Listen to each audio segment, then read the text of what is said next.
Hello बच्चों, मैं स्मिता बिजलवान स्वागत करती हूँ आपका आईसीटी वर्चुअल क्लासरूम में। आशा करती हूँ आप सभी स्वस्थ होंगे और अच्छे से अपनी पढ़ाई कर रहे होंगे। बच्चों, आज हम पढ़ने जा रहे हैं क्लास 10th की साइंस। और क्लास 10th साइंस में हमारा चैप्टर चल रहा था मेटल्स एंड नॉन मेटल्स, यानी कि धातु और अधातु। तो इसी को आज हम कंटिन्यू करेंगे। तो बच्चों, अभी तक हमने अपने चैप्टर में मेटल्स और नॉन मेटल्स की प्रॉपर्टीज के बारे में पढ़ा। हमने इनके भौतिक गुणों के बारे में पढ़ा, केमिकल रिएक्शंस के बारे में पढ़ा, केमिकल प्रॉपर्टीज के बारे में पढ़ा। ठीक, इतनी चीजें तो हमने पढ़ ली। अब हमें पढ़ना है कि ये जो मेटल्स हैं ये हमें मिलते कैसे हैं, है ना। हमें कैसे मिलेंगे, तभी तो हमने इनकी प्रॉपर्टीज के बारे में पढ़ा। इतना कुछ हमने पढ़ लिया, लेकिन मेन चीज तो हमने पढ़ी नहीं कि ये हमें मिलते कैसे हैं, यानी कि मेटल्स का अकरेंस कैसे होता है, ये पाए कैसे जाते हैं। तो आज हम इसी में चर्चा करेंगे।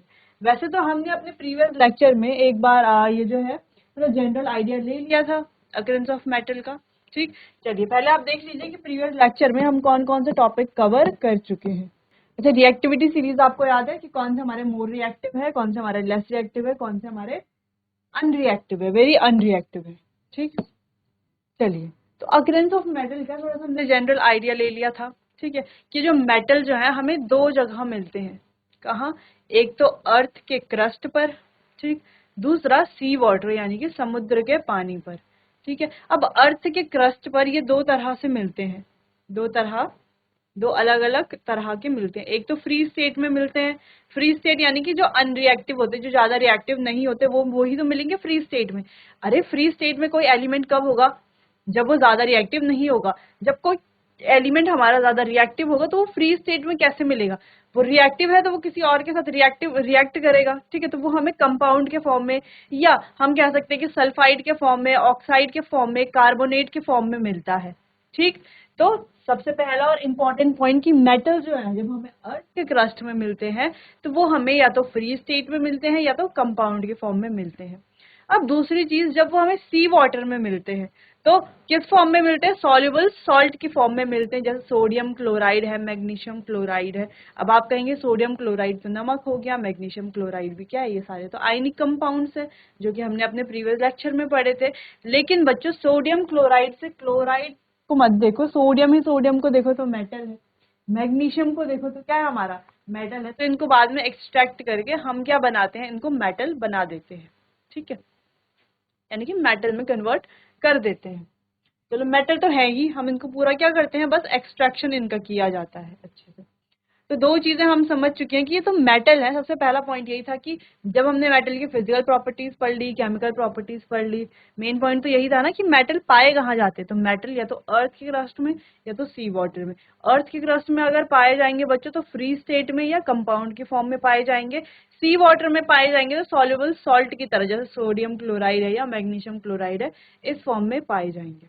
चलिए, द एलिमेंट और compound which occur naturally in the earth crust are called minerals. अब अर्थ क्रस्ट में ये कैसे पाए जाते हैं? अब देखो, अर्थ क्रस्ट में जो नेचुरली अकर करते हैं एलिमेंट या कंपाउंड, उन्हें क्या कहा जाता है? मिनरल्स कहा जाता है। अब ये मिनरल्स जो है बच्चों, इन्हीं पर हमें मेटल मिलता है। कैसे? अगर हम कहें कि ये हमारा एक मिनरल है, ठीक है, क्या है? मिनरल। ठीक, और इस मिनरल पर 90% क्या है? कोई मेटल है। सपोज मान लेते हैं आयरन है, 90% क्या है? आयरन है। तो इस आयरन को हम यहाँ से क्या करेंगे? एक्सट्रैक्ट करेंगे तो हमें अलग से आयरन मिल जाएगा। तो ये जो है पूरा, इसे क्या कहा जाता है? ओर कहा जाता है। क्या कहा जाता है? ओर कहा जाता है। क्योंकि इस पर्टिकुलर पर क्या मिल रहा है? एक पर्टिकुलर मेटल मिल रहा है, जैसे आयरन मिल रहा है। इसके अलावा अलग अलग मेटल्स के ओर होते हैं।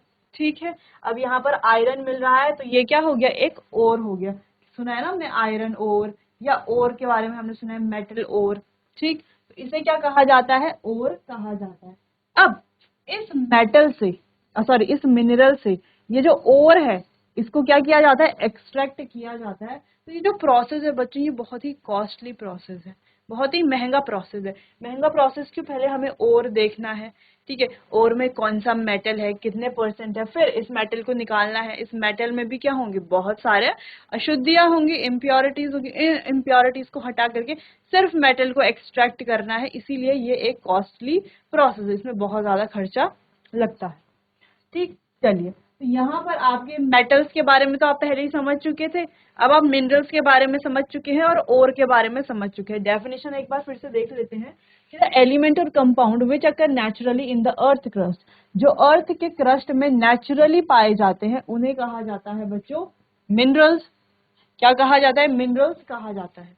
अब these the minerals that contain a very high percentage of particular metal, यानी कि जिस मिनरल में, जैसे हमने बात की ये क्या है, एक मिनरल है, ठीक है। अब इस मिनरल में एक पर्टिकुलर मेटल यानी कि एक आयरन की बात करें या किसी और मेटल की बात कर सकते हैं, हम कॉपर की बात कर सकते हैं या और अलग हमारे मेटल होते हैं उनकी बात कर सकते हैं, वो पर्टिकुलर मेटल यहाँ पर पाया जाता है तो उसे कहा जाता है ओर। क्या कहा जाता है? जिस मिनरल पर एक पर्टिकुलर मेटल पाया जाता है उसे कहा जाता है ओर। तो आप ओर के बारे में समझ चुके हैं, है क्या, है तो मिनरल ही, और मिनरल के अंदर कोई मेटल पाया जा रहा है, ठीक है, उसे कहा जाता है ओर। ठीक, चलो इतनी बात तो क्लियर हो गई। तो इतना आपको बच्चों नोट कर लेना है, सबसे पहले तो ये सारे पॉइंट्स नोट कर लेने, एक एक पॉइंट्स को हमने डिटेल में अच्छे से समझ लिया है। चलिए तो नोट कर लीजिए, फिर आगे बढ़ते हैं। चलिए तो अब आगे बढ़ते हैं। नेक्स्ट है हमारा एक्सट्रैक्शन ऑफ मेटल्स, यानी कि मेटल्स को, धातु को कैसे एक्सट्रैक्ट किया जाता है, कैसे उनका निष्कर्षण किया जाता है। चलिए, तो मेटल्स ऑफ लोअर रिएक्टिविटी, अच्छा इसको तीन पार्ट में बांटा गया है। एक, जिनकी रिएक्टिविटी कम है उनको एक्सट्रैक्ट करने का तरीका अलग है, जिनकी रिएक्टिविटी मीडियम है उनको एक्सट्रैक्ट करने का तरीका अलग है, और जिनकी रिएक्टिविटी हाई है, जो हाईली रिएक्टिव है, उनको एक्सट्रैक्ट करने का तरीका अलग है।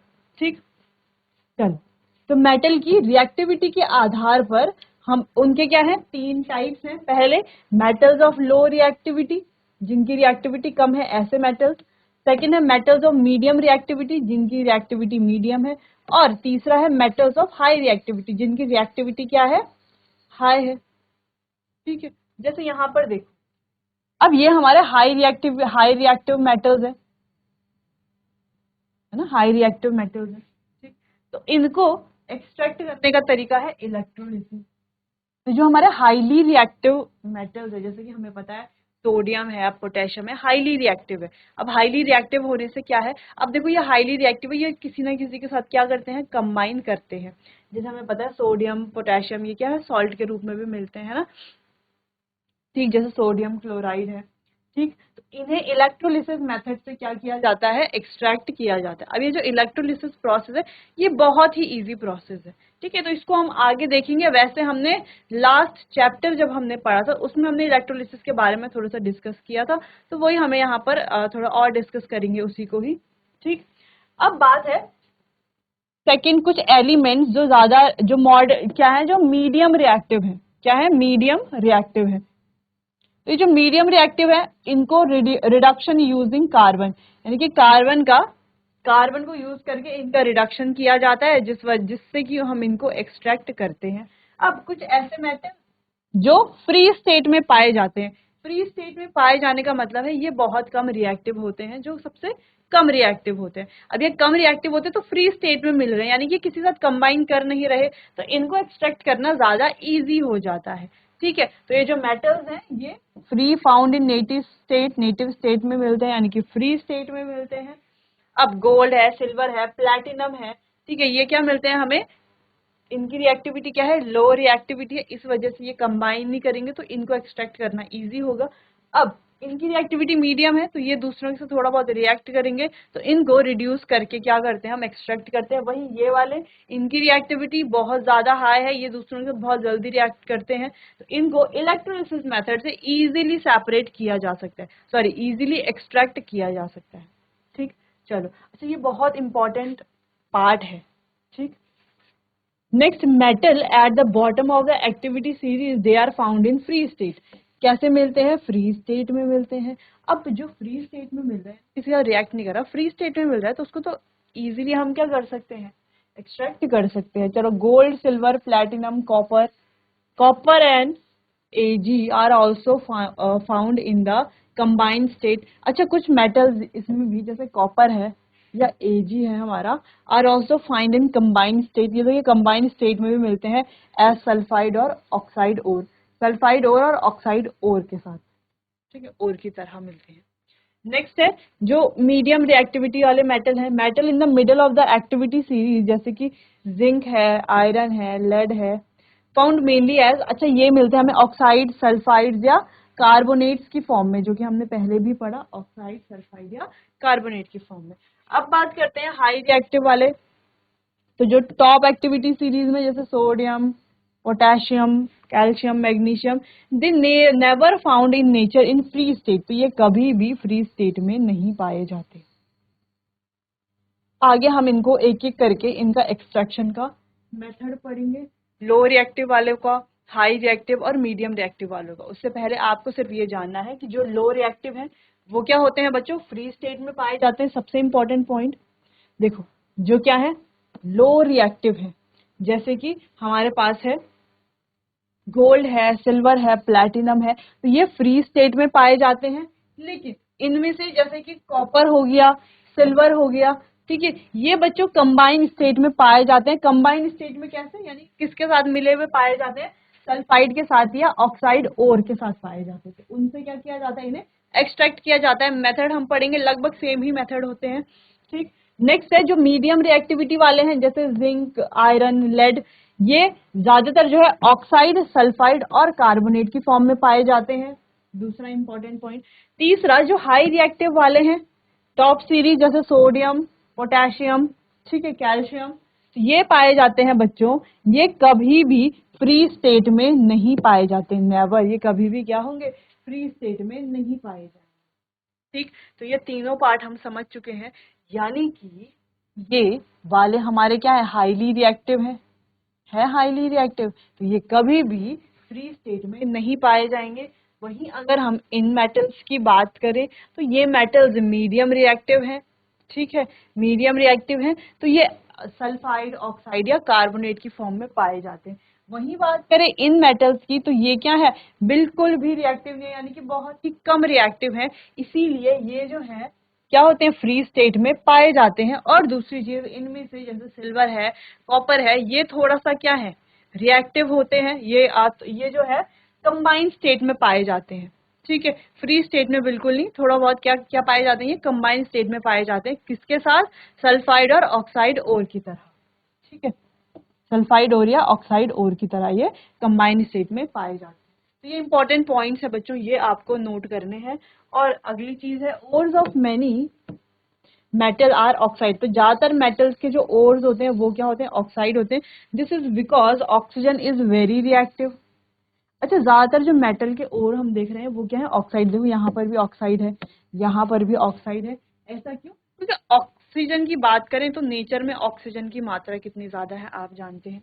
दूसरी चीज, ऑक्सीजन क्या है, बहुत ज्यादा रिएक्टिव है ना, बहुत ज्यादा रिएक्टिव है and very abundant on the earth, और बहुत ज्यादा अर्थ में भी पाई जाती है ऑक्सीजन। इसीलिए ज्यादातर जो मेटल्स हैं, ज्यादातर जो ओर्स हैं, क्या अलग अलग मेटल के जो ओर हैं वो कैसे होते हैं, ऑक्साइड होते हैं। कैसे होते हैं, ऑक्साइड होते हैं, ठीक है। ये बात आपको ध्यान रखनी है कि ज्यादातर जो मेटल्स हैं उनके जो ओर हैं वो कैसे हैं, ऑक्साइड है, ठीक। क्यों, क्योंकि ऑक्सीजन जो है बहुत ही ज्यादा रिएक्टिव होता है। दूसरी चीज, अर्थ में देखो ना कितना ज्यादा ऑक्सीजन है, इस वजह से भी, ठीक है बच्चों। चलिए, तो ये बहुत इंपॉर्टेंट पॉइंट है और यहाँ से हर साल क्वेश्चन आते ही आते हैं। आगे हम एक्सट्रैक्शन के बारे में और डिटेल में पढ़ेंगे, एक एक पॉइंट को डिस्कस करेंगे एग्जाम्पल के साथ। तो वो एग्जाम में आते हैं, ये पॉइंट भी एग्जाम में आते हैं, तो आपको इनको नोट कर लेना है अच्छे से। चलिए, अब मेटल के एक्सट्रैक्शन के बारे में पढ़ते हैं। तो ये जो आपको टेबल दिखाई दे रही है बच्चों, ये बहुत ही इम्पोर्टेंट है, यहाँ से हमेशा क्वेश्चन पूछा जाता है, ठीक है। ये अलग अलग various step in the extraction of pure metals from ore, यानी कि ओर से मेटल को एक्सट्रैक्ट करना, प्योर मेटल को एक्सट्रैक्ट करना, ये यहाँ पर कुछ वेरियस स्टेप, ठीक है।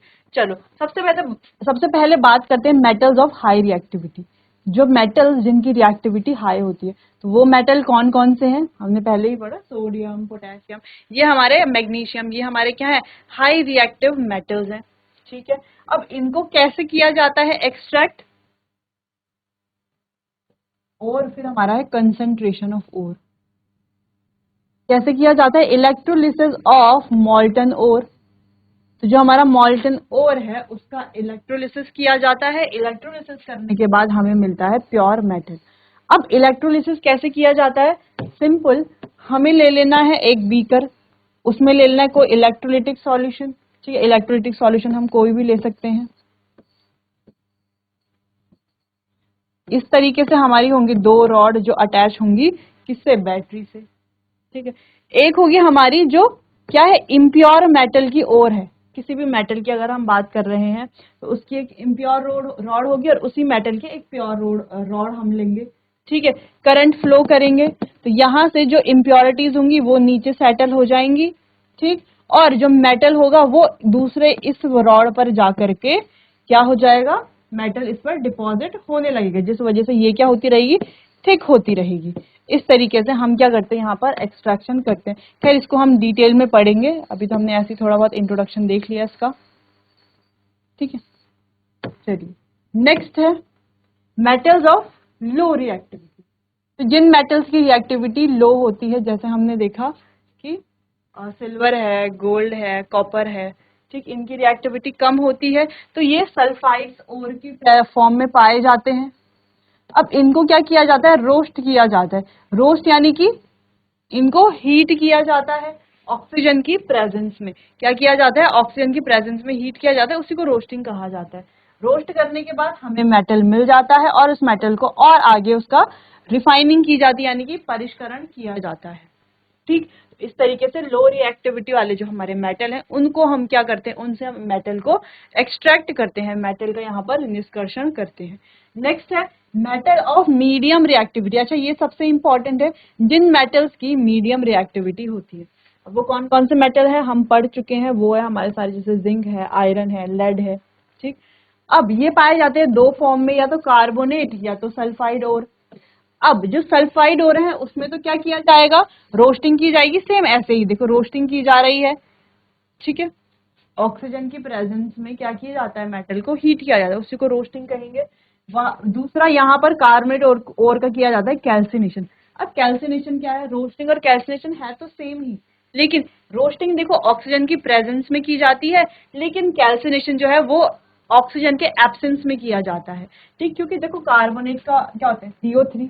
इसमें पहले से आप याद करने के लिए कैसे याद कर सकते हो कि कार्बोनेट में पहले से ऑक्सीजन है, तो क्या होगा? ऑक्सीजन की एब्सेंस में किया जाएगा।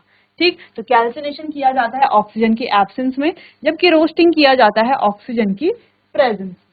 ठीक, फिर इनसे बनता है ऑक्साइड ऑफ मेटल, फिर उसको रिड्यूस किया जाता है मेटल में, फिर उसको प्योरीफाई किया जाता है, प्योरिफिकेशन ऑफ मेटल, मेटल को प्योरीफाई किया जाता है। तो बच्चों ये बहुत ही इंपॉर्टेंट टेबल है और इसमें सारे स्टेप आपको दिए हुए हैं कि कैसे कैसे मेटल को एक्सट्रैक्ट किया जाता है। ठीक, ये सारे स्टेप आपको दिए हुए हैं और यहाँ से हमेशा एग्जाम में क्वेश्चन आता है। तो अगर आपको पता है कि यहाँ से एग्जाम में क्वेश्चन आना ही आना है तो आप तो इसको याद करोगे अच्छे से, है ना। अगर याद नहीं करोगे तो ये तो बहुत गलत बात हो जाएगी। तो सबसे पहले आपको क्या करना है? ये टेबल नोट कर लेनी है और इसको कोशिश करनी है आपको कि आप बार बार इसको रिवाइज करें। रिवाइज करेंगे तो आसानी से याद हो जाएगा। चलो, तो आप इसको नोट कर लीजिए, ये सारे स्टेप्स नोट कर लीजिए, फिर इन सारे स्टेप्स को हम आगे डिटेल में डिस्कस करेंगे। पहले आप इतना नोट कर लीजिए।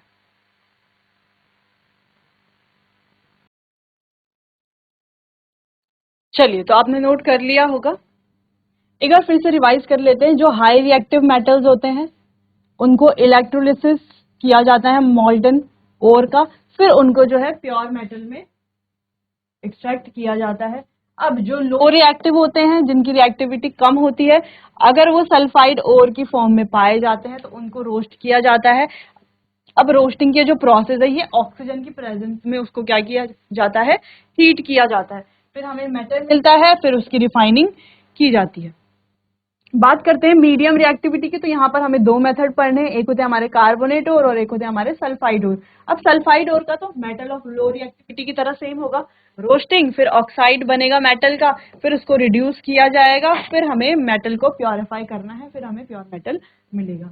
अगर कार्बोनेट की बात करते हैं तो यहाँ पर होगा कैल्सिनेशन। अब ये जो कैल्सिनेशन है ये रोस्टिंग से डिफरेंट है। कैसे? रोस्टिंग की जाती है ऑक्सीजन की प्रेजेंस में, कैल्सिनेशन किया जाता तो यहाँ पर भी हीट ही है, लेकिन ऑक्सीजन की एब्सेंस में। ठीक है, तो ये आपको ध्यान रखना है। सेम प्रोसेस होती है यहाँ पर, फिर हमें मेटल मिलता है। ठीक, चलिए तो आगे बढ़ते हैं। नेक्स्ट है हमारा एनरिचमेंट ऑफ ओर। अब यहाँ पर एक बात ये समझने वाली है बच्चों, जैसे हमने पहले बात की थी कि हमारे पास क्या है, कोई मिनरल है, ठीक है, कोई क्या है, मिनरल है, मान लेते हैं ये कोई मिनरल है। अब इस मिनरल में 90% कोई मेटल मिलता है, 90% ऑफ कोई पर्टिकुलर मेटल, 90% क्या है, कोई मेटल। अब ये जो 90% मेटल है बच्चों, तो इसमें भी क्या होगा, कम से कम 10% तो क्या होंगी, इम्प्योरिटीज होंगी, यानी कि अशुद्धियां होंगी। ठीक है, तो वो जो इम्प्योरिटीज है वही अशुद्धियां हैं, उनको ही क्या कहा जाता है, उनको गैंग कहा जाता है। स्पेलिंग GANGUE, स्पेलिंग थोड़ा सा डिफरेंट है, कहा जाता है गैंग। ठीक है, क्या कहा जाता है, गैंग कहा जाता है। आप समझ गए, हमने कहा ये पूरा मिनरल है, इसमें देखो 90% कोई पर्टिकुलर मेटल पाया जा रहा है, कोई भी मेटल हो सकता है। ठीक, अब ये 90% में से भी क्या होगा, 10% तो इसमें क्या होंगी बच्चों, इम्प्योरिटीज होंगी, अशुद्धियां होंगी ही होंगी, तो उसे ही गैंग कहा जाता है। स्पेलिंग गैंग की आपको याद कर लेनी है अच्छे से। चलिए, तो ores are usually contaminated with large amount of impurities. तो सिंपली यहाँ पर यही लिखा गया कि ओर क्या होते हैं, यूजुअली कंटेमिनेट हो जाते हैं, दूषित हो जाते हैं, किसके द्वारा, अशुद्धियों के द्वारा, जैसे कि मिट्टी है, रेत है, इनके द्वारा क्या हो जाते हैं, अशुद्ध हो जाते हैं। तो इन्हें ही क्या कहा जाता है, इन्हें ही गैंग कहा जाता है। स्पेलिंग यहाँ पर लिखी हुई है। Gangue are removed by various separation techniques. तो गैंग को अलग अलग सेपरेशन टेक्निक्स के द्वारा रिमूव किया जाता है, बेस्ड ऑन, अच्छा, उनके भौतिक और रासायनिक गुणों के आधार पर। ठीक है, तो गैंग को रिमूव किया जाता है अलग अलग सेपरेशन टेक्निक्स से, उनके भौतिक और रासायनिक गुणों के आधार पर। ठीक है बच्चों, चलिए अब ये एनरिचमेंट ऑफ ओर को हम और ज्यादा डिटेल में डिस्कस करेंगे अपने आने वाले अगले सेशन में। तब तक जो हमने टेबल पढ़ी है, जो भी हमने अकरेंस ऑफ मेटल के बारे में जो भी हमने प्रोसेस पढ़ी है, जो भी हमने इंपॉर्टेंट पॉइंट्स डिस्कस किए थे, वो सारे ही आपको नोट कर लेने हैं और अच्छे से इनको रिविजन करना है। चलिए बच्चों, तो मिलते हैं अपने आने वाले अगले सेशन में, तब तक के लिए आपका बहुत बहुत धन्यवाद।